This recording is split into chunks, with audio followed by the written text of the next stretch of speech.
Welcome to Fiery Discourse, your podcast and media featuring dragonesses, female dinosaurs, and other similar saurians and scalies. I'm your host, Ludmillanon, and with me are my co-hosts, Angron, LuckyEevee, Stryker, Jordan, and Mathmachine. Today is our 61st episode, and we're going to discuss the 1994/1995 Happy Ness Secret of the Loch episode. There's a World of Nessies. So, let's get things started. Now, as everyone probably knows, cartoons based on toys, or basically that were thinly veiled attempts to sell toys, were very popular in the 1980s. But for every Care Bears or My Little Pony or Transformers, you had about 20 of them that went completely nowhere. This was one of them, and was based on a toy line by the same name. Now, the thing right off the bat is it's a very interesting concept because selling like teddy bears or ponies or like robots and that are a pretty easy sell. But sea serpents is kind of difficult. Yep. And the Happy Ness toys were actually made by Galoob, the same company that made Micro Machines. Sadly, they did not get the Micro Machine man to do the commercials for these toys, otherwise it probably would have sold better. But the creators of the Happy Ness cartoon worked on a different toy. Now, this isn't the creator of the toys, rather. This is the creator of the cartoon, and you are not going to believe what else these people worked on. Oh boy. Are you ready for this? The producers of the Happy Ness Secret of the Loch cartoon were also the creators of the infamous Nintendo Power Glove. Well then. So bad. Yeah. You forgot the Power Glove! It doesn't work, it never works, and look at the liar!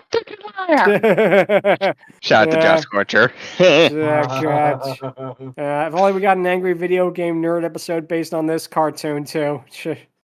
But yeah, this show, of course, as I mentioned earlier, is a typical 1980s toy-based cartoon. But the weird thing is when it came out, because this was in 1994 or 1995.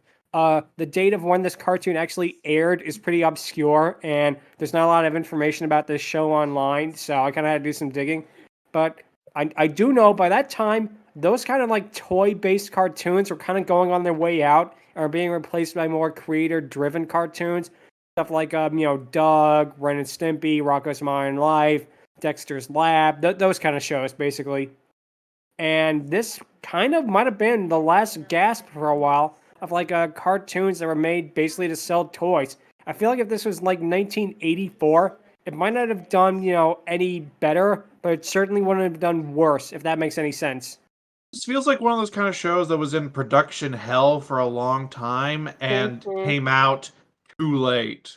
Yes, that is exactly the vibe I got. Like you missed the boat, not by like a little bit, but you missed the boat by about like a decade or so. Yeah, unfortunate, but it's true. Definitely. Yeah. So It's very obvious what show this is ripping off, by the way. Yeah, and we are going to get to all the aspects it rips off. Well, kind of two shows they rip off, but it's very obvious that it was out of date for that in the time period. But with this episode itself, the episode begins proper during a stormy night as Mr. McPrize, the owner of the castle, tells his assortment of guests about the ghost of his great-grandfather and how he sailed into the loch one day and was never seen again. Now, apparently, the hotel owner, Mr. McPrize, later episodes would have him becoming more like a Mr. Crocker type of character and trying to prove the Nessies were real. But they don't really set that up in this episode, so it's kind of strange. I wonder if this is like a pilot or something else, but it's very weird that if it was a pilot, that it aired as an actual episode. Yeah. Also, this show needs subtitles because the guy that is voicing the hotel owner is doing one of those Scottish style accents where it's impossible to understand. Not because he's speaking I can understand him. Scottish, but because they're doing the imitation accent. Yeah, I had that very hard. I actually had to slow it down at one point, the video, to try and actually comprehend just what he was saying at points. So it's, kind of hard to understand. Thankfully, the rest of the voice acting is not that bad that it's completely, unlistenable, but it's not good either. And we'll get to that in a little bit. So basically, Mr. McPrize warns the rest of the guests about the Loch Ness Monster coming after them, as we see Hannah, a young girl, enter a room only to see a ghost. The ghost turns out to be her brothers, who are called Hayden and Hazley, and they look exactly identical, and they have very similar voices. which I think was probably the character designers / voice casters being like, yeah, let's just make them identical twins and have them wear different clothes, so we don't have to save money on designing a new character or casting another voice actor. I definitely got that vibe from them because you can tell at some points it feels like they took the same model and they just like copied it with the other character. Like they're both making the same expression. It feels like they drew it once and then just like Xeroxed it and placed it slightly to the left or something. It's very off-putting. The only thing that makes them different is their hairstyle. One's straight up and the other one's full back, and their personality is like one's smart and one's just in the middle of being smart and dumb. You can tell them apart from that. Yeah, exactly. That is the only thing they changed. But in terms of like design, they are very, very similar. But Hannah basically asks them who is playing the bagpipes, and again, I wasn't sure to tell them apart. And one of the brothers tells her that it's the owner playing music to scare the guests, and the voice acting in this part is not very good because the brothers sound very, very wooden, and the little girl is... I have no idea if she was like an adult doing a little girl voice, or they actually got like a kid to do the voice, but she's very much in the vein of DW from Arthur, and that is not a good comparison, by the way. Yeah. Sit back, folks, because it doesn't get any better from here. Yeah, unfortunately, yeah. The part where Hannah is bouncing up in her bed also looks pretty bad because it looks like they're just moving the cell up and down. It's like there is no fluidity to the movement, and with her reacting to the bed's motion and that, it's very, very off-putting. Call this an animated show as being generous. Yes, it very much. It's not. I think it's probably the closest thing you can compare it to is Filmation, because infamously Filmation was the cheapest studio in town, and they literally just Xeroxed the characters to use them over and over again. Just to go on a tiny tangent here. Infamously, in a He-Man episode, they accidentally drew a character's hands backwards, so his wrists were facing the other way. Rather than correct this, they had to use the broken model sheet for the entire episode because they were too cheap to redraw it. So this is on that level of that. So yeah. So a set of floating bagpipes appear in the doorways, which startle the kids. They follow the set of bagpipes before it vanishes before a wall.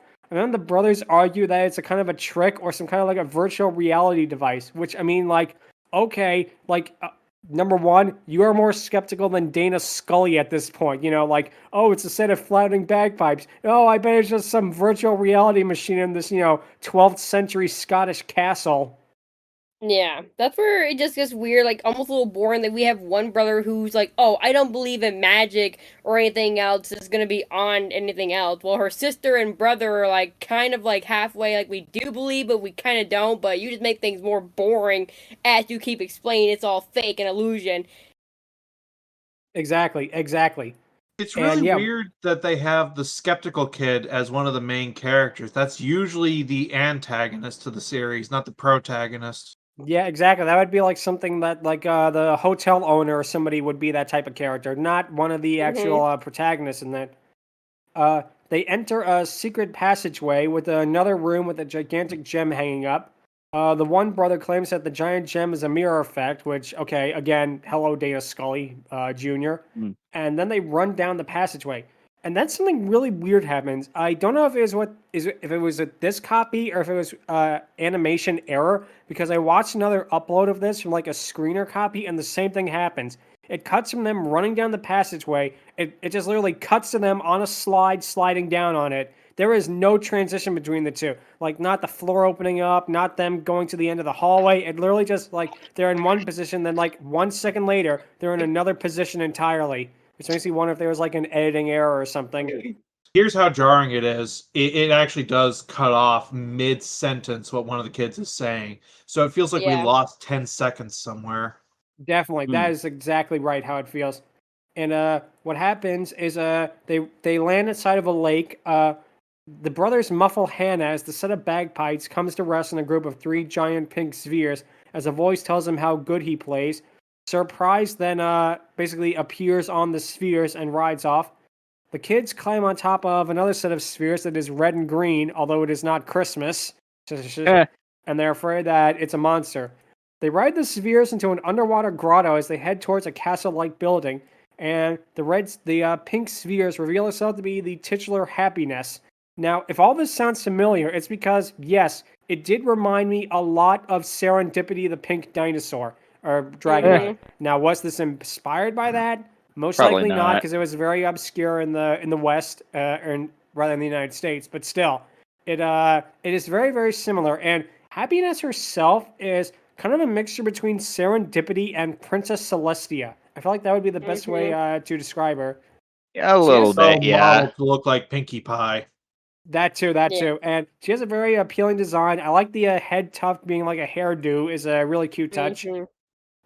Two other Loch Ness monsters appear, with one of them, Pompous Ness, having clock-like motifs and a very unusual voice. It sounds like they're doing an impression of someone, and I wanted to say Pompous Ness is a female, but it has a very weird voice. She kind of sounds like this, and it's very, very strange. It's like, what are they doing? And she doesn't appear that much in this episode, but if she appears in other ones, which I did not watch, I only watched this one, but if she appeared in other ones, I wonder if they kept up that voice, because it is very, very strange. And then, of course, we have the other Loch Ness monster there called Loudness.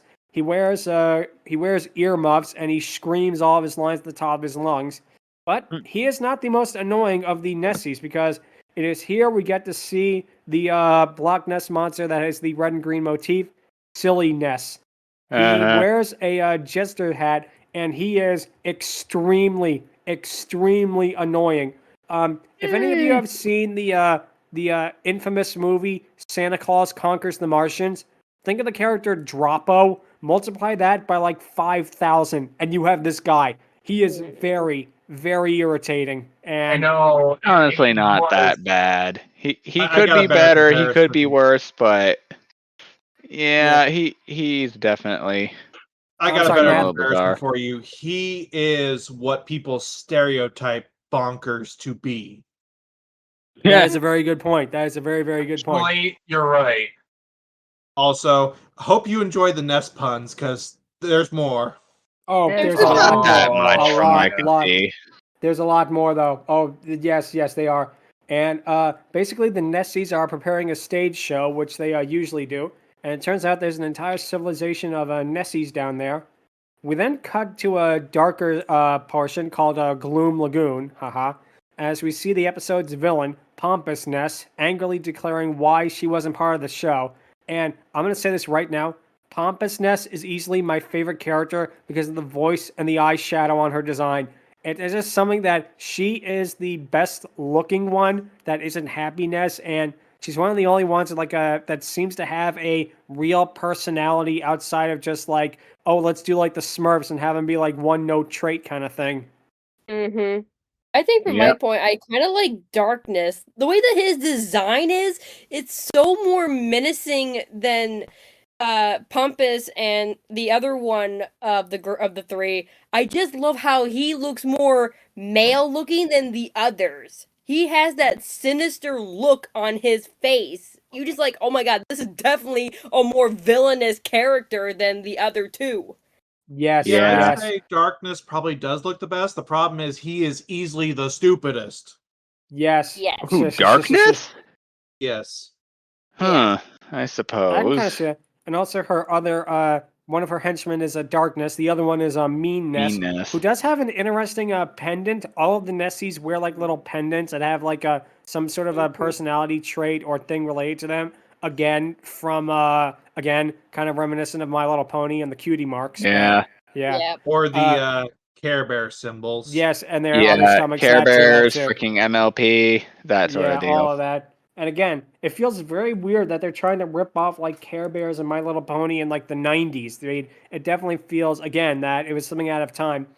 But I like that her pendant is like a half smiling, half like evil face. It does look pretty cool, I will admit. Someone put some thought into the design. Interestingly enough, the villains never got toys. So the best looking characters did not get toys of them. That's a shame. I'll talk more about the toy looks pretty good though, so that's positive. Yeah. We then cut back to the lighter side of the Nessie civilization as we see the stage show. The kids enter the building to see the Nessies prepare their show. And it's here where we get to something that, I don't know about you guys, but for me was definitely a huge design flaw. while they're in the water, the Nessies look pretty good. Like they have like this, serpentine design, but they have a very strange design flaw. None of the Nessies have back legs. So when they walk or they're on land or that, it looks like they're just bouncing on their torsos. It looks so bizarre and just so weird. It's it honestly feels like seals, but it does. But it's like it's not even that because it's like they don't even have like back flippers or that. They have like tails, so their tails are extended in the air. So like when they walk or dance or do any kind of movement on land, it's like they're just bouncing on their torsos, and it just looks so stupid. It's like something where I had to pause and I'm like, they couldn't have spent like 2 minutes designing them with back legs or even like flippers so they wouldn't have to look so stupid when they move. Devil's advocate on that. Like, they're based off of plesiosaurs, which I don't believe. Okay. To be fair, plesiosaurs did have back legs, but these don't exactly feel like your typical plesiosaurs. These look more like you have freaking, more like they have mertails than anything, which, I get that, honestly, even though it's a little bit. Here's the issue, though. It might not have been so bad had the animation quality not been so bad, because the way it's presented, it looks like they're literally just lifting and dropping the cells. They do not look like they are moving in any sort of cohesive manner that makes sense. That's To me, it goes back fair. to what we first said, that it looks like a ripoff of Serendipity. The way she looks, she had the front of the flippers and the tail. That looks exactly what it looks like to me. Serendipity was able to, walk on land and swim in the water. These, I just see, like, okay, are they gonna walk? No, they're just gonna bounce. I'm like, okay. You're talking about Serendipity. I'm sorry, go ahead. It looks like they're just like, okay, so you have a character that looks almost like in Serendipity style. You could have just made them at least walk, not like crawl, but you're making them bounce. You have a ton of creatures like these. I mean, you could also make them slither. Tons. Slither too. Any ways to make them move, but no, you make them bounce. It just doesn't feel like it makes any sense. Okay, to be fair, given the whole thing that they're going for, the bouncing doesn't really bother me that much. It's a little odd, but I've seen weirder, to be personally honest. Yeah. Like I said, that is a very good point. Thing on top of thing is the issue. issue. Yes, exactly. It's like with Serendipity, that show I think was mostly bad because they tried cramming a bunch of plot lines from a long episodic series into one motion picture, and then they had a pretty cheap dub. But the animation on Serendipity was flawless with the backgrounds and everything. It looked really good. And again, comparing that to this kind of does Serendipity a disservice because for all the faults that Serendipity had, it looked amazing. That's one thing I can never fault the Serendipity where he reviewed was. It looks absolutely phenomenal. It's the kind of thing where if you just mute it and you just watch it go on, you would probably have a good time. But with this, it's a little bit let's say it's like the animation quality on top of everything else, just like Math said. Yeah, that is exactly right. With the there's a lot. Yeah, there is a lot of stuff that they throw at you, which is a little bizarre. But thankfully, the strangeness doesn't. Okay. Yeah, I did not mean to go do that, but again, the oddities doesn't exactly kill any. The oddities thankfully stop, is what I meant to say, because later on they've established what they need to establish, and thankfully there's like a few other new characters and like occasional set pieces, but otherwise it relatively keeps to a normal flow from here on out. Yes, it really does. So we see the Nessies rehearse their dance, which again is them just bouncing back and forth on their torsos. Forgetfulness, true to his name, forgets the damn sets, and he knocks down Lovely Ness. Now, I forgot the damn sets. Did not mean to say that, but okay. Lovely Ness is basically just rarity, and it's very weird. This predates predates Friends of His Magic by a good 15 years because okay. To be fair on that, Rarity did exist in G1, so true. Yeah, you're right. You're right. Yeah, let's not put the cart before the horse here. No pun intended. Yeah, true. So the kids wander backstage, and then they're frightened by a stage prop of a much more realistic looking Nessie. Like it's not the overly cartoonish, designs of this version. This looks like a legitimate drawing of like a Loch Ness monster, and it makes you wonder as to why the Nessies had such a thing, and it's never explained, of course. Basically what happens is at this point the Nessies are all talking about like the show and what they're going to do in that. One of the Nessies, Bright Ness, reminded me of Fluttershy's mother in a little bit of a way.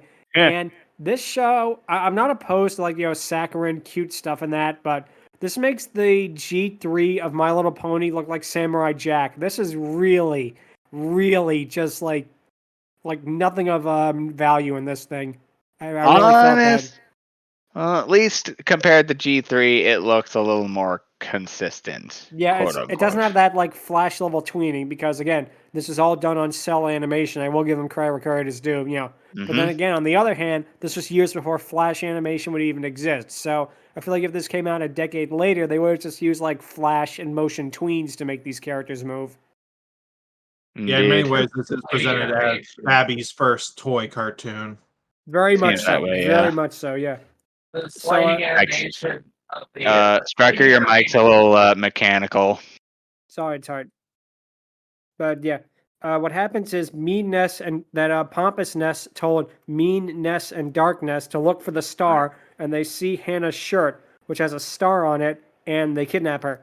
Now, I would not be surprised. I really would not be surprised if the only reason they put a star on the back of Hannah's shirt was so that they could have this plot line in the show. It really would not surprise me if they didn't think that far ahead.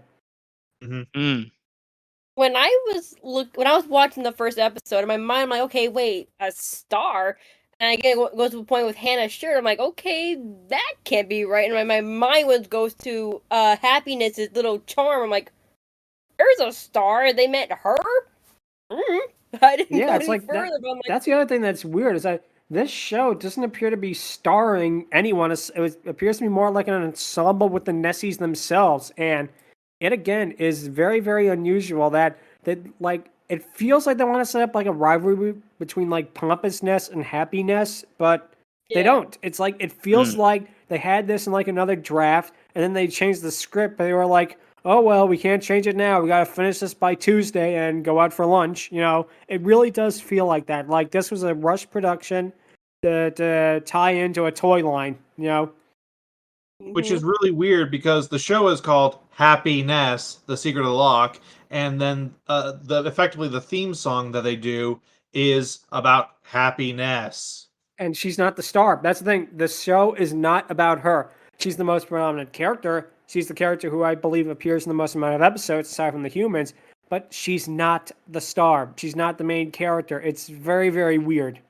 It feels like a better title of this show would have just been like Nessies or something like that. It would have made a lot more thematic sense than just name it after one single character. Perhaps. Yeah. Yep. So anyway, the two brothers confront Mean Ness, but she merely just snarls at him. Dark Ness uses like a smoke screen to darken it as the two escape. And we then get to see the two brothers run on stage, and they startle all of the Nessies as their sister was kidnapped. And it's going to get something that actually it made me laugh so hard because all the Nessies just instantly start panicking and running around and screaming. There's just something about it probably was not intended to be funny, but something about the way that they sound, combined with like the ridiculous animation, it really is kind of funny, It probably was the funniest part of the episode to me, and it probably was not intentional. Man, the part that really got... Oh, continue, Math. Right quick to back up just a little bit. The smoke screen that Dark Ness does is from the charm that he wears around his neck. All of the Nesses, I think we mentioned, did have those. Yes. They are... The reason I compared them to Care Bears is because they all have Care Bear-like powers through those charms. Indeed. Yeah. Also, the thing that made me laugh the thing that I found funny about that moment was where like everyone's panicking, but Loveliness just runs up to the screen, and like as it does it, it's just static shot of her belly coming up to it. It's like which reminded me of that one scene from the first X-Men episode where Rogue flies up to the screen and it's just like a static shot of like zooming into a freaking to a freaking X on her on the left of her chest. Please insert writer's barely disguised fetish gif here. Yeah, I know. That's a nice one. That's what I was gonna. Yeah, that's a great one. So yeah, basically all of the Nessies are panicking before Surprise calms them down. And it's here we do get one touch that I do kind of like. Oh God, I just got his name. Yeah, ha, Surprise. Yep, if you like puns, this show is for you. Yep. Mm-hmm. I don't hate it, but yeah. Yep. So there is an interesting touch with the Happy Ness. Basically, the first thing she says when she sees the brother says, "Where's the mirror? How come there's two of them at the same time?" At first I was confused, then it actually hit me. It does kind of make thematic sense. The Nessies wouldn't know what like twins are. They're all unique in their own way. They all look completely different. Of course they wouldn't know something that two people that look alike. You know, that's something that somebody who worked on this writing staff or who worked on the direction of the show, somebody actually came up with a legitimate, interesting concept. They don't do anything with it, of course, but the effort at least was appreciated. Indeed, yeah. It's pretty neat. So it's here where they decide to find out who took their sister, and it's here they go to a Nessie detective named Elliot Ness. Now, Elliot Ness is not a pun on a word. Elliot Ness was a real-life FBI agent who was basically the inspiration for the TV show / movie The Untouchables. Sadly, I do not know if in a later episode we get to see Elliot Ness shoot John Dillinger Ness outside of a movie theater. I think that would have been a little too mature for the show. You were talking about creativity with at least someone thought something with the previous joke with the mirror thing. This is where I think that someone actually got creative.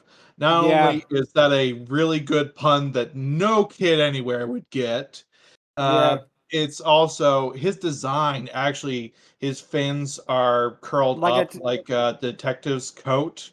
Yes, I did like that. Yeah. I did like that they took the initiative, and his little pendant is a magnifying glass. I did like that. It feels like they had fun with his design in particular.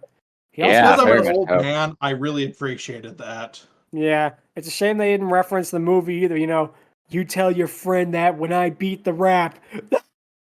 And he throws him off a roof, and the other Nessie lands in a car. If only we got that scene. Gosh. And much like every good 20s and 30s style gumshoe, he has his secretary. Gorgeousness. Yes. She has a nice design. I will say this. They definitely, she has another very good design. And I will admit that whoever was doing the show did have fun with these two characters.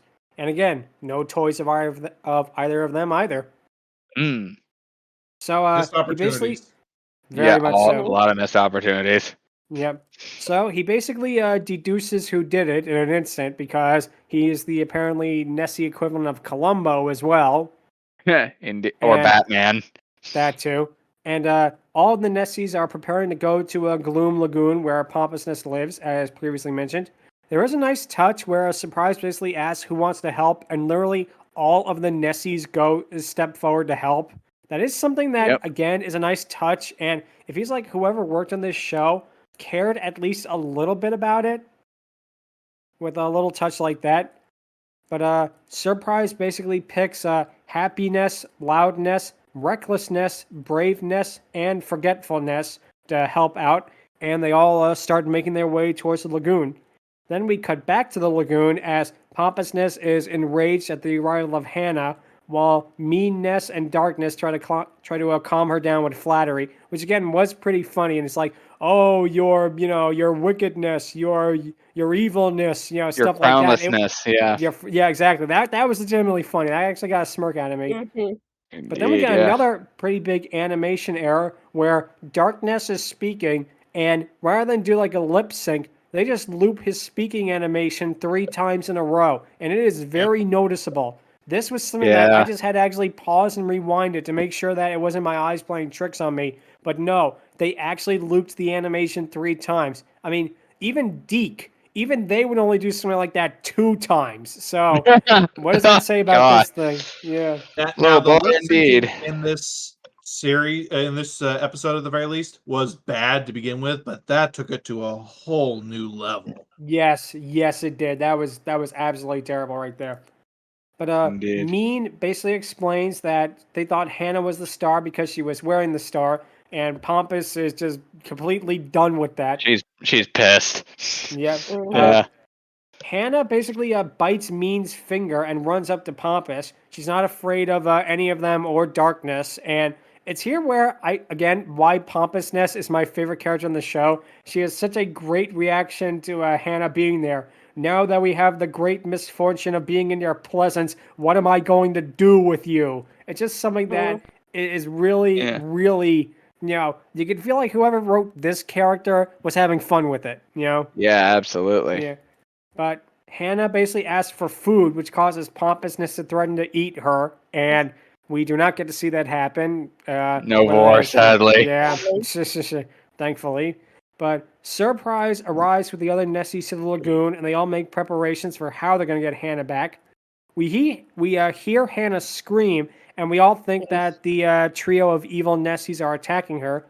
Surprise's boat, which he is sailing in, it has a giant balloon of Nessie as like a sail for some weird reason, and it's kind of just off-putting. Something where, again, I had to pause the video and actually get a real look at it because it looks very weird. It feels like something that is unfinished in a way.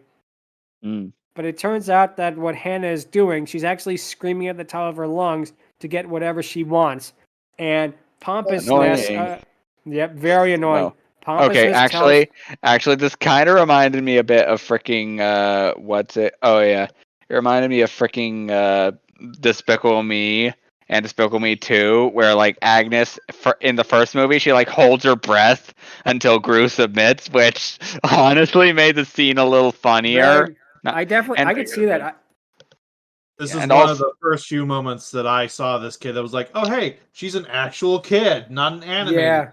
Yeah. It's exactly. also funny that it's also funny because like oh gosh, what was I gonna say? Oh right.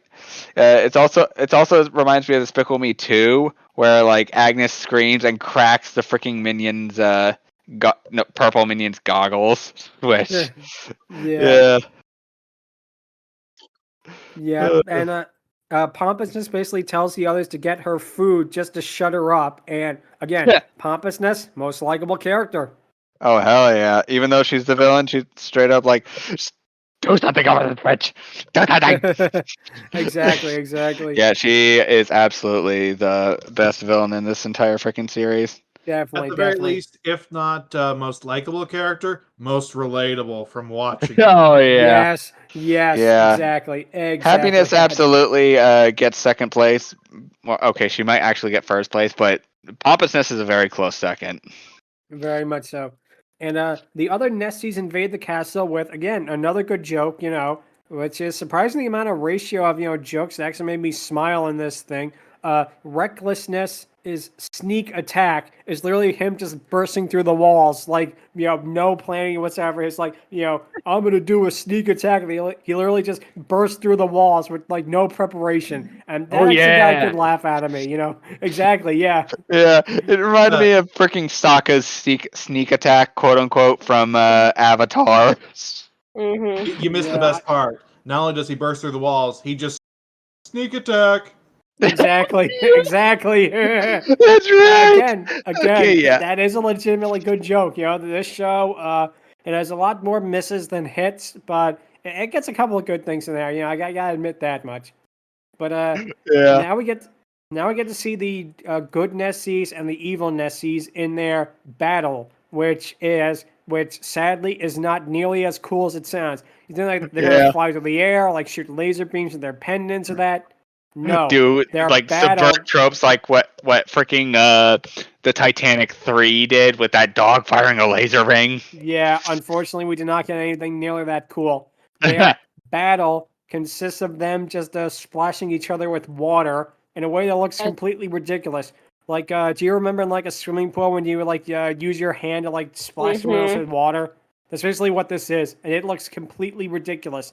And this goes on for like a minute or so of screen time, which for a 22-minute cartoon feels like a lot. And here's the biggest problem: they can't animate this properly. That too. That is another problem with it. So while Dragoness and Pompous Ness are engaging in their, splash battle, and sadly, it's a splash battle that I think even Magikarp would look at it and be disgusted by. Yep. Yeah. But while they're doing that, Mean Ness refuses to let Hannah go. Happy Ness sees this, and it's here we really get into like the knockoff of like the Care Bears and that, because whereas the Care Bears had the infamous Care Bear stare, yeah, the Nessies have something called a Ness Bless, which is really the exact same thing, only it's called a different thing, but it literally is the same, and it causes a Mean Ness to act kind. And I will say this, I did kind of like Mean Ness acting like happy and overly so. It actually did get a smirk out of me with her calling like the two brothers, "Oh, you wonderful, delightful boys," and she gives like Hannah a kiss on the cheek before sending her home. She says, "Oh, feel free to come back anytime. Cute. We're always here." That is funny. I gotta admit, that actually got a smirk out of me for a second. Yeah. That definitely was pretty adorable. Also, two things to note about Mean Ness and this entire thing. First, with Mean Ness, her hair looks like Josuke's, which I could have mentioned it earlier, but hot dang, it kind of does at certain points. And with this moment in particular, it just goes to show that Happy Ness basically has the power of change of heart that Yugimoto has, which most overpowered move in the entire freaking series, if so. Yes, very much so. I definitely could see that. And what happens, of course, that they're all taken back to the lighter side of the Nessie civilization. It turns out that Surprise is not a ghost, but he has a locket that keeps him forever young, and yet he looks like Albert Einstein, so he's not forever young in that he looks young. And it's in the same way that Master Roshi is still quote unquote young, and yet he still looks old. He looks like an old man, yeah. But yeah, Master Roshi's over here like, get on my level, scrub. I got 3 separate sources of immortality. What's your excuse? That's great. And he can still get on with the ladies, even though I think Surprise is pretty much set with all the female Nessies he could ever frickin' want. So, oh god, he's living the good life. I do not want to consider that. I do not want to consider that. Thank you. I don't want to consider that either. But here we are. But I'm going to defend the show in the way that it doesn't defend itself. I'm going to assume the idea is that he found the Nessies when he was already that age, and he means that the locket keeps him at the age when he found them. That very well could be. That does make sense. That does make a lot of sense. I will agree to that. It didn't explain that in the show, but I'm trying to give them something here. Yeah, I understand. It still works. I mean, the pendant pretty much tells. I mean, the pendant is pretty much self-explanatory, even without too much context. So it's not too big a loss. Exactly. But it turns out that Surprise's locket also makes him invisible to the outside world. He likes pretending to be a ghost because it's fun. So apparently now we're doing the SpongeBob episode with the Bikini Bottom ghosts. Unfortunately, or with freaking Invisa Sandy. Yes, that's it. Unfortunately, we do not get to see the hotel owner in Mr. Krabs' ghost armor. If we did, that would make the show a 10 out of 10. Oh man. Yeah. But the kids say that most people think that Nessies are monsters, but they're more kind than anything else. And it's here where the episode ends with a song called There's a World of Nessies, which is the episode title, of course. And the lyrics are decent. The tune is not terrible, but it's all right. The animation, and this is as another one of our podcast co-hosts, a guest Shark mentioned, the animation here really takes a downgrade because their dance is literally them just going up and down, like not even like with them bouncing as they were before. It literally does feel like, as mentioned earlier, they're just moving the cells up and down. The budget ran out. Yeah, exactly. it It really would be did feel like it. It felt like, they ran out of budget, they ran out of time, they had to get this done like on air in the last second, and it felt like they completely just gave up on that. And it gets even better because the animation is so poor. I could not tell for the life of me if this was supposed to be above water or underwater. And Yep. I think that it was supposed to be above water, which means they're flying. yes, Oh. that is how the episode ends. All the kids get on Happy Ness's back, and for no real reason, they can fly. Which is Yeah. like, okay. I that totally comes forgot we completely out could of fly. nowhere. Yep. Yeah. It's like that one scene from the Battletoads 2020 game. I totally forgot we could fly. Yep. Everyone loves us, and we can fly now. Yeah. Yep. We that are is God! exactly how We it ends. are God! The only thing I could think when I saw that is, they fly now? They fly. They fly now. Yes, But yes. honestly, they're magical beings, so I wouldn't put it past them being able to fly. But I mean, that's definitely a little. Well, I mean, okay, it's not too surprising, but at that point, nothing really surprised any anymore. They could probably like transform into freaking bees or something like that, and I'll just be like, yeah, okay. whatever. My thoughts when I first saw that was Happy Ness. She flies like a moron. Yeah, but the episode ends with the song ending, and yeah, that pretty much is it for this episode of Happy Ness. Now, the Happy Ness cartoon was a failure. It lasted for only 13 episodes. It was picked up in 13. syndication in some locations, but for the most part, it was pretty much forgotten, which obviously. And the toy line themselves were also a pretty big failure because they lost Galoob apparently millions of dollars because they put a lot of effort into like marketing this stuff. And then that's weird is I looked up like promotional material and stuff like that, and they did go all out. They went so far as to have like a stationery and like birthday party supplies with the characters. So they really were gambling on this being a pretty big hit. And they lost. Some executive somewhere was like, "This is gonna be the next My Little Pony. I will guarantee it." Exactly, and that happens a lot more often than you expect, and that's why you see like some shows, or you used to see some shows. Now it's streaming is different, but like some cartoons that would air like at 6 in the morning, 5:30 in the morning. Most of them were usually these forgotten cast-off shows that literally had no value of any sort decades after the fact. But ironically enough, this does have kind of a happy ending because since the toy line was such a failure, the toys are extremely expensive now. I actually looked it up and I saw like on eBay and Craigslist and that, unopened, used, like paint chipped versions of the Nessies are going for like $300, $500. Like mint in the box are going for like thousands. These things are expensive as hell now. And they are like collector's items because they were failures. It's kind of like a paradox in a way. It's like now because it was a failure, now it's successful. Yeah. We sucked, so we'll sell more. Yeah, exactly. But I'm sure that is little comfort to Galoob, who, I don't know, are they even in business? I don't think so. I do not know. Let me look that up, actually. Machines went to somebody else now. And Happy Ness has no owner, so I guess you can consider it an orphaned work. Whether that means that it's public domain or not is unknown, but maybe it is.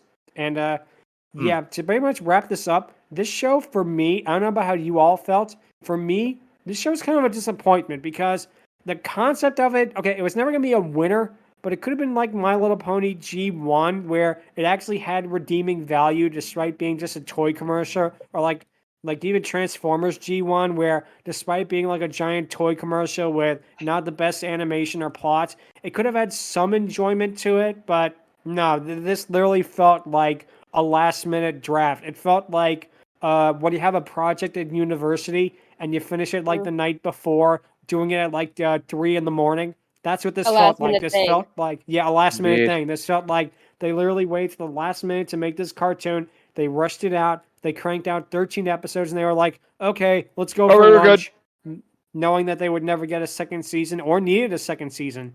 But yeah, that's my opinion with this. This was a pretty big disappointment, and it's not as bad as something like Bamboo Bears. I don't think anything we're going to watch in this podcast will be as bad as that, but this was not good, in my opinion anyway. I did not enjoy this.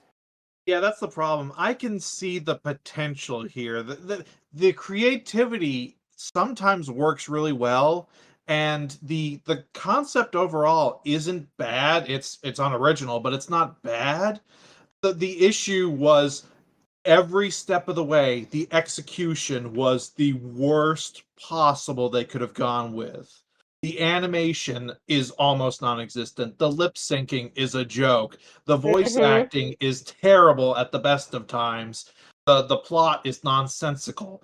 Everything about this fails on every level.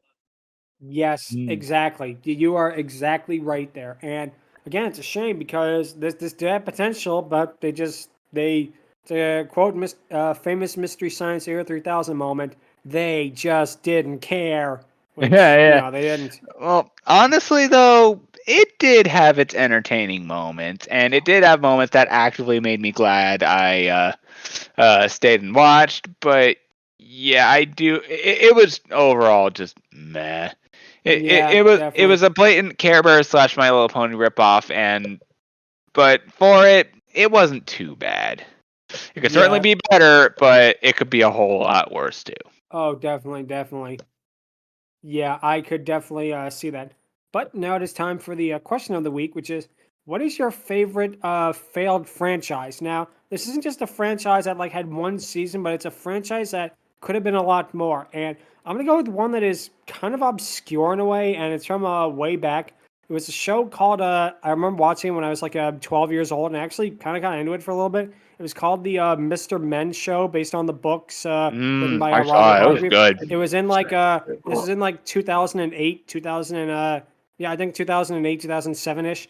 And it was a really cute show. The first season, it was kind of, I guess, the best way to describe it is laugh-in for kids, which again shows how dated I am if I'm referring to that. But a more modern reference would be something like Saturday Night Live for kids in that, basically, but without the satirical stuff. It was all little vignettes about the characters, all with each episode had a little theme around it, and it really took these iconic book characters and did them in pretty decent animation. Now, they don't have the most complex designs in that, but I think they did a pretty good job, especially for Flash.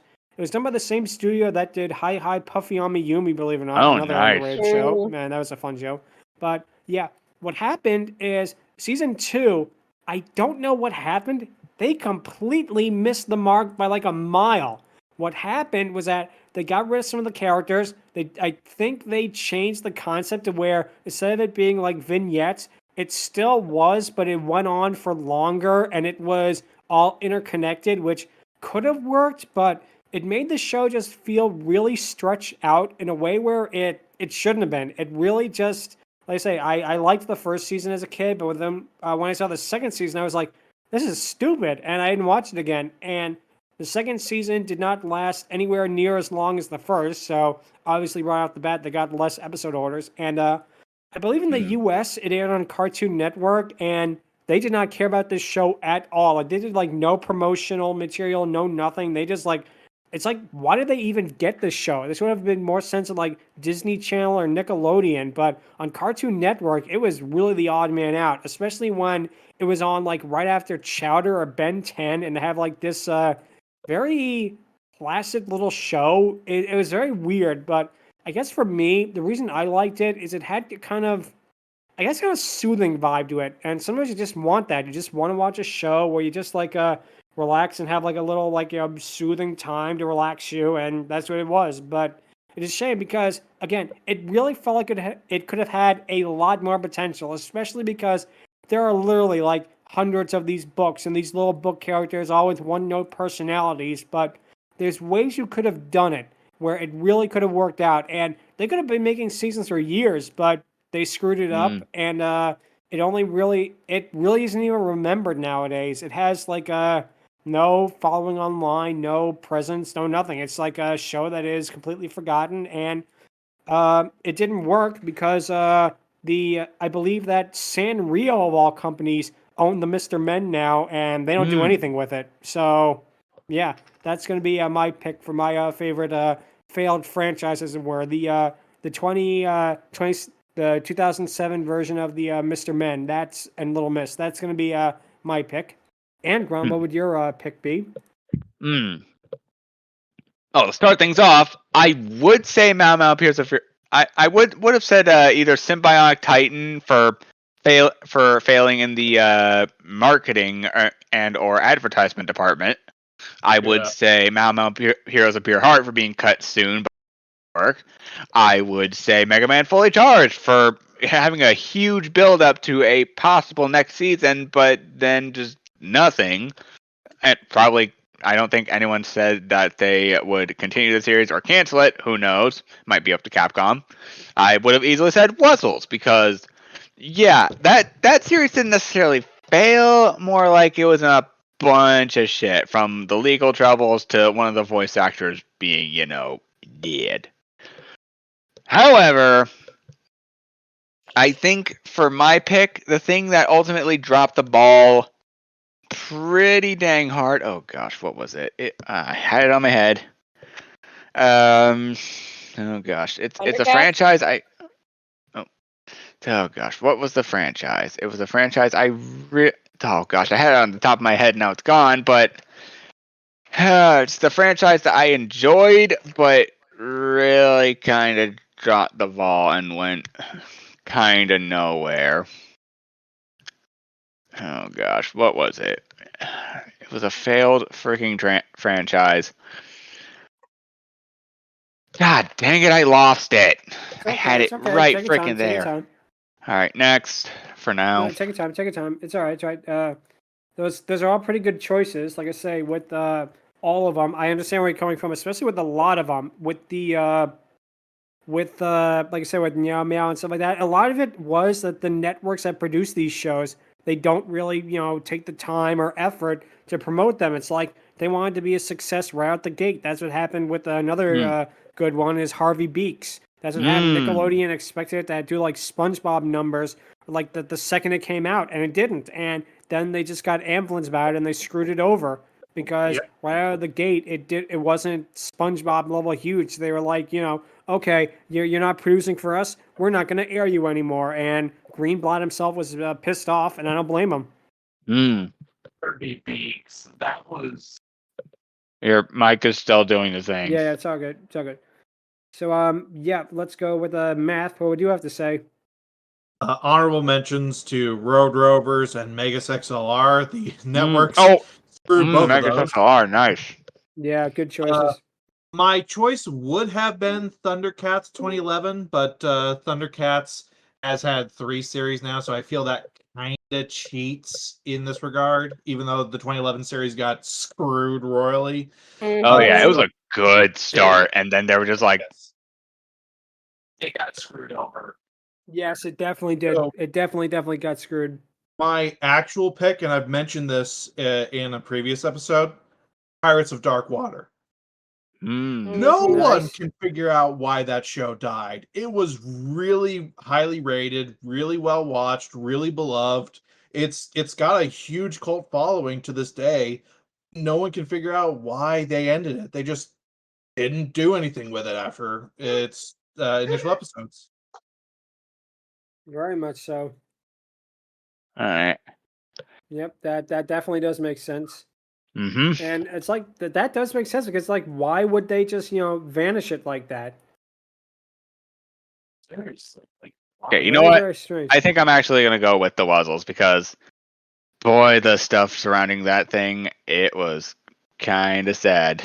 It was kind of sad, so I'm gonna do Wuzzles. It could have been the first Disney afternoon show, but Disney decided not to do that for reasons unknown. So yeah, that's a very good choice. Stryker, what would you have to say is would be your pick for a show that kind of got was forgotten or got kind of screwed over? I'm going with either Hello? He says Thundercats 2011. Yeah, I agree. Sure, yeah. I can definitely see that too. Yeah, that series got screwed. Screwed hard. They pulled it from airing because of they didn't sell toys. Oh, that's what happens in a lot of these shows. Yes, they did.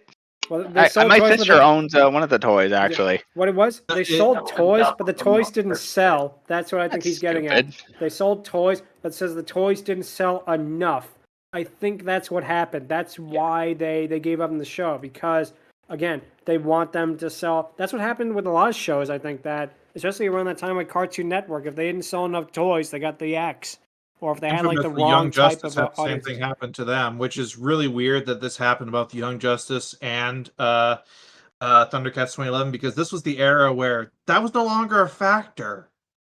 Yeah, that's very strange too. You think that, with more modern things like apps and whatnot, that would happen, but it didn't. Very, very strange. But yeah, that's a very, very good choice. Thundercats 2011. The Wuzzles an honorable mention because Wuzzles was a great show too. Yeah, Wuzzles was a great show too. Jordan, what would you have to pick? Oh God, I think mine would probably be. I don't know if you remember this, but you guys remember the Wacky Adventures of Ronald McDonald? Yes, I remember it from like Lupo. I remember that from YouTube, and I also remember that was the last thing Klasky Cuspo did, and I also remember it from the infamous YouTube poops. A lot of them were made from that cartoon. A lot of them were really funny, but yeah, I think it was like one of the last things Klasky Cuspo really did before they kind of just vanished. Yeah, when I was a kid, I had the original VHS tape of Ronald McDonald and the Haunted Mansion, that scary adventure they had when I was a kid, and I loved the living heck out of it when I was a kid. I mean, the series was fun. You could like find them on YouTube, but I had the original tape, like the physical copy, when I was a kid. Lost it over the years. That would be my first pick, but oh God, there was too many that I can't keep track of when I was a kid. Yeah, but I'll I think bet. one was good for me would probably be Read Between the Lions. I mean, or oh shit, I just had it and I lost it. I can relate. In fact, my pick would be the Wacky Adventures of Ronald McDonald, because it was cute, and you see Ronald and his friends go out and do these crazy adventures, and thinking, oh, what could happen in McDonald Land? Anything could happen in McDonald Land. A Hamburglar touch. Exactly. And well, of course, what happened is they got rid of those characters because of the whole that one documentary from that one guy. I think you remember that, the guy who ate it for like a month and got like horribly sick in that. Yeah, that one, that documentary. Yeah. That kind of event. I think that also was responsible for it ending. And again, the weird thing too with that actually reminds me, the last episode of that was lost media for like a good decade or so, because apparently Klasky Cuspo only offered it through their website, because I think that was around the time McDonald's was quietly retiring the characters, that Klasky Cuspo was only selling it through their websites, and it took years for someone to find a copy of it. And nice. Yep, but there was also watch it. I remember birthday episode on VHS actually. Oh, really nice. For my birthday. What was it called? Nice. It was called, I think, the birthday one. The birthday. Okay. Oh, Ronald McDonald's birthday. That one, yes. Yeah. Oh man. I gotta go, guys. I get going. See ya. Oh, you're ranking first before you go. My ranking for, I want to say the villain is, I want to say 10 out of 10, because they had more design flaws than the other characters. So 10 out of 10 for half of the villains. Like Darkness is my favorite out of the villains. Yeah. Okay. Okay. So all right. Yeah, we'll mark it down as a 10 then. So that's good. And all right. Now. I actually remembered the thing that I was gonna. I actually remember the thing that I had forgotten. It was it was Stan Lee's The Reflection. Oh boy, was that on! This was an anime that had some hype around it. Like That trailer where they showed freaking music by Trevor Horn and the song that came from it. I'll show you it later, but oh man, did it make me hyped. Then I saw the show. They butchered the song somewhat, and the anime was all right. It had some good potential bits, and they were built up for a second season, but much like with Happy Ness, it kind of disappointed me. If you want real disappointment, you should see that. Like, it wasn't terrible, but I can't really say it's my favorite. And honestly, if it wasn't for Superhero Kindergarten, I would say Reflection is honestly not his finest work. Yeah, I hear you. Okay, so okay, so now it is time for the before that, LuckyEevee, what would you say is your favorite obscure or forgotten cartoon rather, or franchise? Huh? Evie, you there? Yeah, I am. I had to mess some settings. So. It's all good. It's all good. So, I don't have a show. Okay. Do you have like any sort of franchise, like toy, movie, etc.? Yeah, I have a video game franchise called Rhythm Thief. It only got one 2012 before being shafted. What was it called? Rhythm Thief. Oh, I see. Interesting. I don't believe I've heard of that. Wait. It's a Sega property. Interesting, huh? Oh, I know that series. I know what you're talking about. Oh man. Yeah, only got one installment before they shafted it. Shame. Yeah. Absolute shame. But now it is time for the patent pending Dragoness Scale, where we rank the Dragonesses. Here we're going to rank, because there's quite a few Nessies here, we're going to rank Happy Ness, I think Pompous Ness, and Mean Ness, the three most predominant ones. Now, I don't know if I'm going to give all three of them a ranking. I think I'm going to rank them easier that way. I'm going to give them I'm probably going to give all of the Nessies collectively. I'm going to give them I'm probably too high. I'm going to give them a 7 out of 10. I like their designs. I like Pompous Ness especially. She has the best one. The voice was very good as well. I liked the fact that they actually did some level of creativity with their designs and their reactions to things that they would not know about.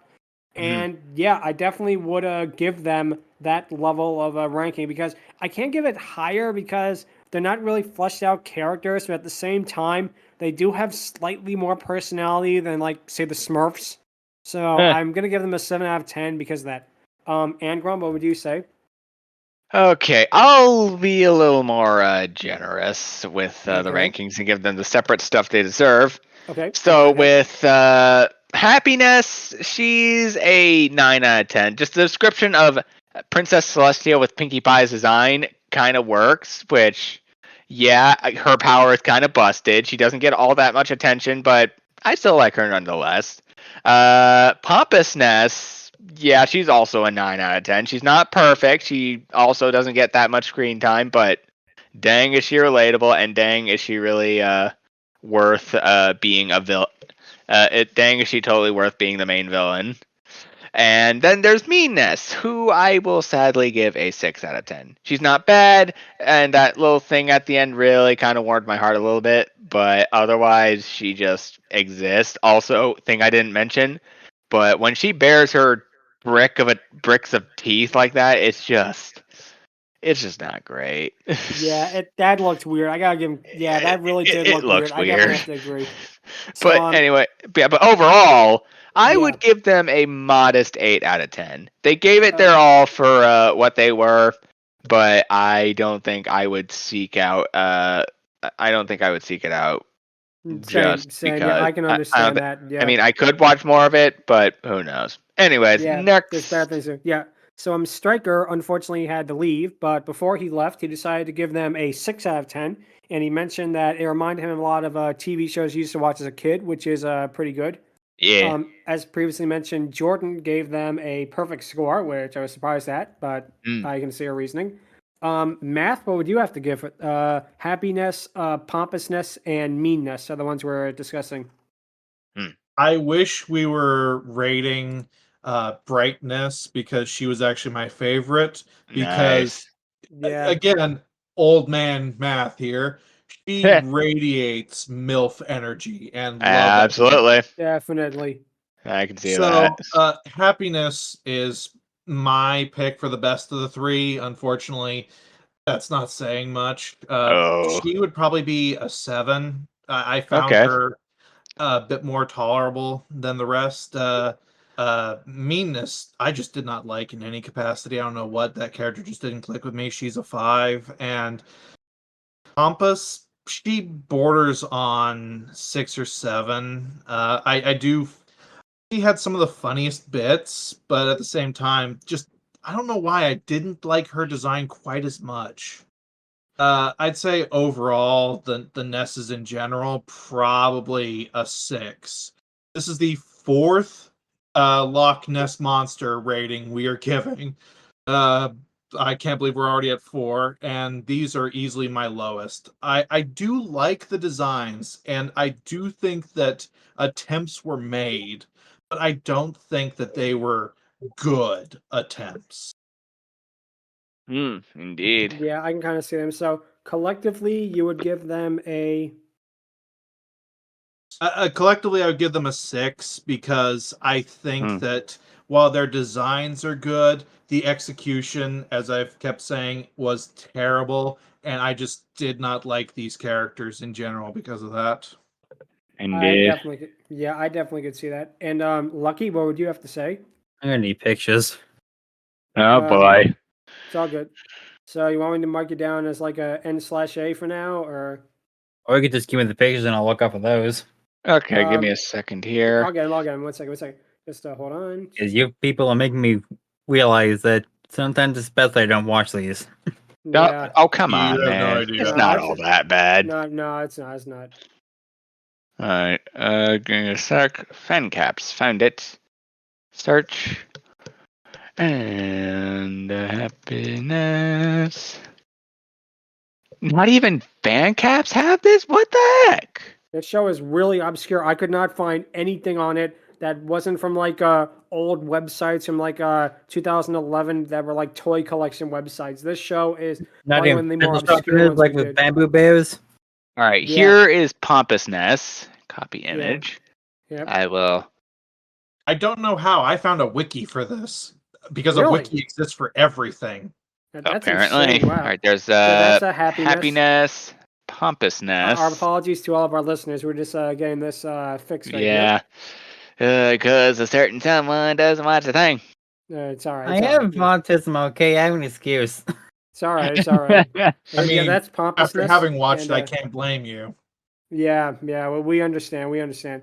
And that's Pompous Ness. And so what score would you give them, basically, just judging from like the appearance? 7 and 5, respectively. And here's Meanness. Oh yeah, and Mean. What score would you give her? 3. Okay. I'll bet. What even is that design? What is that color composition? It's very much a strange. So. Yeah, she looks like she came fresh. She looks like she plastered herself with freaking glow in the dark, like that glow in the dark mini golf. From Animal Piggy into a Nessie. Yeah, she looks like she She looks like she did her makeup and her hair and whatnot under a black light, which like there's a constant black light following her. Strange, yes. I think that's the issue I had with the villains. Looking at these images again, is that they overshaded them to make them these are evil characters, so they have to be a bit darker. Pompous Ness works a little bit, especially since her top mouth kind of looks like she has like freaking dark lipstick or something like that. So much. Yeah, that was a good thing, I will admit. But yep, that's going to be it for this week. If you have any questions, or if you want to suggest a crossover between Happy Ness and Serendipity, or Dragon Ball, us, or that too, you can email us at FieryDiscourse@outlook.com, or visit us on Twitter at twitter.com/FieryDiscourse. Next time, we'll be discussing a much more better-made cartoon with the 2003 Dave the Barbarian episode, Here There Be Dragons, with 2 very interesting guest stars. Unfortunately, not one of them is voicing the Dragoness, but it'll still be a lot of fun to talk about. And I did. Oh wow, I have not seen that show in ages. Same. It's gonna be really fun to rewatch it and just see how weird it could get. Because I do remember some things about it, but yep, that's gonna be it for this week. And until then, thank you guys so much for listening, and take care. Later, y'all. Adios. See you next week.